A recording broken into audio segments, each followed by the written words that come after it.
দাফনের পর দিন বৃহস্পতিবার বেগম খালেদা জিয়ার সমাধিতে শ্রদ্ধা জানাতে আসলেন বিএনপি নেতাকর্মীদের পাশাপাশি সর্বস্তরের মানুষ। দোয়া মোনাজাতের পাশাপাশি ফুলের শ্রদ্ধা জানান তারা। শোকার্ত নেতাকর্মীরা বলছেন, খালেদা জিয়াকে চিরতরে হারানোর ক্ষতি কোনোদিন পূরণ হবে না। দেশনেত্রীর দেখানো পথে চলার শপথ নিলেন নেতাকর্মীরা, জানাচ্ছেন মোহাইমিনুল খান অপু। বৃহস্পতিবার দুপুর 12টার পর সর্বসাধারণের শ্রদ্ধার জন্য উন্মুক্ত করে দেওয়া হয় বেগম জিয়ার সমাধিস্থল। স্বামী শহীদ রাষ্ট্রপতি জিয়াউর রহমানের পাশে চিরনিদ্রায় বুধবার থেকে শায়িত আছেন তিনি।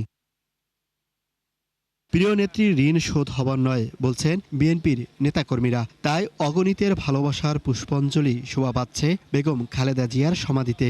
দেশ নেত্রীকে হারানোর বেদনা তারা ভুলতে পারছেন না। দেখানো পথে চলার শপথ নেতাকর্মীদের। মাটিকে আঁকড়ে ধরে ভালোবাসা, দেশকে ভালোবাসা নাই। উনি তো চলে যেতে পারতেন দেশের বাইরে।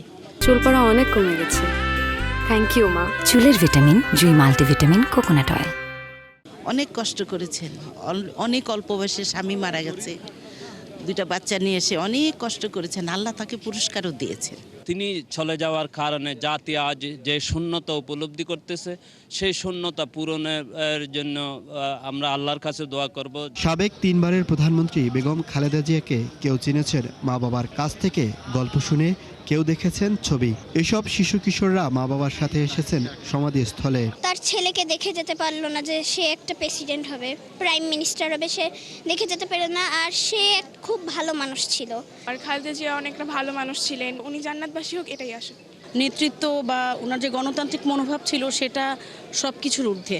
শেষ নিঃশ্বাস পর্যন্ত উনি দেশে থেকেছেন, এটা একটা বড় বিষয় ছিল আসলে, মানে একটা অনুকরণীয় বিষয় যে যা কিছু হোক সবার আগে বাংলাদেশ। সাবেক স্বরাষ্ট্র প্রতিমন্ত্রী লুৎফুজ্জামান বাবরও কবর জিয়ারত করতে আসেন, কথা বলেন গণমাধ্যম কর্মীদের সাথে। দোয়া করবেন আমার নেতার জন্য, আল্লাহ যাতে ওনাকে ওনার উপর অর্পিত দায়িত্ব অতি ন্যায্যতার সাথে সঠিকভাবে পালন করতে পারেন, যাতে দেশের জনগণ উপকৃত। ফজরের নামাজের পর যখন রওনা হলাম, মনে হলো যে নেত্রীর কবরটা জিয়ারত করে যাই, এই জন্য এসেছিলাম আর কি। যে এত বড় জানাজা পৃথিবীর অন্য কোনো দেশে কারো হয়েছে কিনা আমার জানা নেই। তিনি সকল কিছুর ঊর্ধ্বে, আজকে দল মত ধর্ম বর্ণ নির্বিশেষে সকলের ঊর্ধ্বে। বেগম জিয়াকে হারানোর শোককে শক্তিতে পরিণত করে বাংলাদেশকে সামনের দিকে এগিয়ে নেওয়ার আহ্বান তরুণদের কণ্ঠে। মোহাইমিনুল খান অপু, ৭১, ঢাকা।